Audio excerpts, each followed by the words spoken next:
ধারাবাহিকে নতুন অপর্ণাকে দেখে কি বললেন দিদিপ্রিয়া?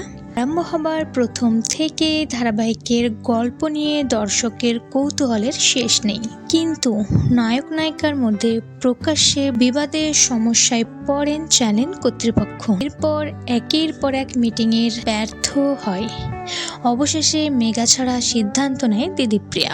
তবে এর কারণ হিসেবে তিনি জানান, তার শারীরিক অবস্থা ভীষণই খারাপ।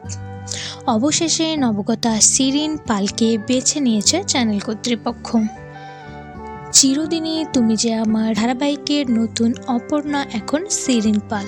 তাছাড়া নতুনকার আগমনে প্রিয়ার কি বক্তব্য, এই বিষয়ে জানতে চাওয়া হলে তিনি এই বিষয়ে কোনো মন্তব্য করতে চাননি। তো বন্ধুরা, নতুন অপর্ণাকে আপনাদের কেমন লাগছে অবশ্যই কমেন্ট করে জানাবেন এবং ভিডিওটি ভালো লাগলে লাইক করবেন, চ্যানেলটি সাবস্ক্রাইব করে পাশে থাকবেন।